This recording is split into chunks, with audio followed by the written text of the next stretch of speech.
بسم اللہ الرحمن الرحیم۔ ماہ رمضان قریب ہے اور رمضان المبارک کے مسائل کو سیکھنا ہر مسلمان کے لیے نہ صرف لازم و ضروری ہے بلکہ بعض احکام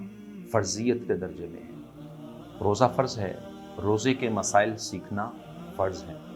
کہ جن سے روزہ باقی رہے، یا روزے کی حالت کے اندر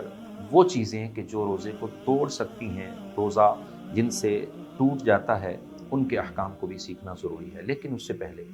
ہم قرآن مجید فرقان حمید سے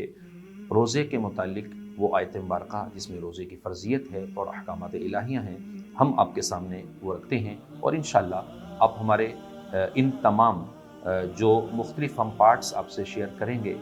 ان کو سنتے رہا کریں۔ ہمارے یوٹیوب چینل پر ہمارے ساتھ رہیں۔ ڈیلی بیسس پہ انشاءاللہ آپ کے لیے ایک ویڈیو لائیں گے جس میں روزے کے احکام بھی ہوں گے، اور قرآن مجید کی آیات اور احادیث کی روشنی میں مسائل روزہ ہم سیکھتے رہیں گے۔ تو آئیے قرآن کی آیت کی طرف بڑھتے ہیں۔ اللہ تعالیٰ ارشاد فرماتا ہے، یا ایھا الذین آمنوا کتب علیکم الصیام کما کتب علی الذین من قبلکم لعلکم تتقون۔ اے ایمان والو، تم پر روزے فرض کیے گئے جیسا تم سے پہلے لوگوں پر فرض کیے گئے تھے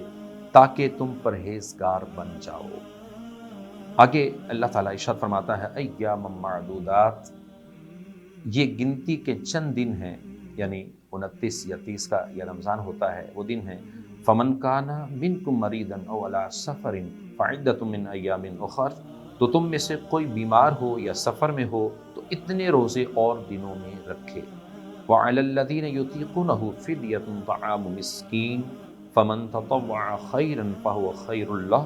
وان تصوموا خیر لکم ان کنتم تعلمون۔ اور ارشاد باری تعالیٰ ہے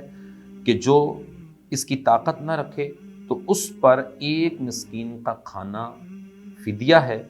پھر جو اپنی طرف سے نیکی زیادہ کرے تو وہ اس کے لیے بہتر ہے، اور اگر تم جانو تو روزہ رکھنا تمہارے لیے زیادہ بہتر ہے۔ اب اس آیت مبارکہ کے اندر اللہ تبارک و تعالیٰ عز و جل نے روزے کی فرضیت کے متعلق، اور اسی طرح روزے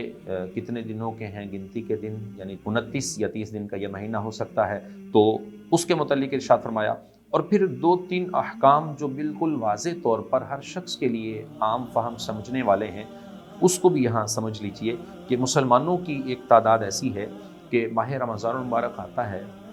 تو رمضان کی حالت کے اندر، روزے کی حالت کے اندر، اب وہ احکامات شرعیہ کو سمجھنے کے لیے وہ کچھ ٹپیکل چیزوں کی طرف چلے جاتے ہیں، کیونکہ آج یوٹیوب اور سوشل میڈیا کا دور ہے۔ بعض احکام بالکل واضح ہیں،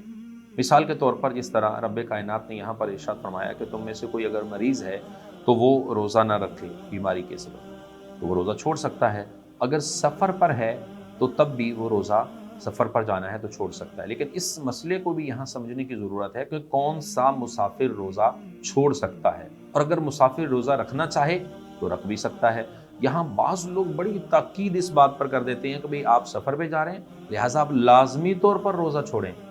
تو بھائی ایسا نہیں ہے۔ اگر آپ نے سفر پہ جانا ہے اور آپ سفر شروع کر رہے ہیں تو آپ نے رات سے اس کی نیت کی تھی، کنفرٹیبل سفر ہے، اور آج کا وہ گھوڑوں پر چلنا، پیدل چلنے والا سفر تو ہے نہیں، تو آپ نے رات سے ہی مسافر ہونے کی حالت بھی آپ کو پتہ ہے صبح اپنے سفر کرنا ہے، اور رات سے آپ نے تراویح بھی پڑھ لی، آرام سے آرام بھی کر لیا، روزہ رکھ لیا، اور صبح 8 9 10 بجے آپ نے سفر پہ جانا ہے، تو آپ کو اس میں کوئی مذائقہ نہیں ہے کہ آپ جو ہے وہ روزہ چھوڑیں ہی چھوڑیں یا روزہ کو نہ رکھیں، اس چیز کی طرف آئیں، نہیں، بلکہ آپ روزہ رکھ سکتے ہیں تو رمضان کے روزوں کی فضیلت کو پائیں۔ شریعت اسلامیہ ہمیں قطعاً یہ جو ہے وہ منع نہیں کرتی کہ لازمی طور پر آپ رمضان کے روزے اگر سفر پہ نکل رہے ہیں تو چھوڑ دیں۔ آج کا بائی ایئر کا سفر ہے یا بائی ٹرین، بائی بس بھی جاتے ہیں تو کنفرٹیبل سیٹیں ہیں، احکام ہیں، تو اس چیز کو یہ ذہن میں بنائیں، شریعت مطہرہ نے اجازت ضرور دی ہے لیکن اس کا مطلب یہ نہیں ہے کہ جان بوجھ کر روزوں کو چھوڑنا شروع کیا جائے۔ اور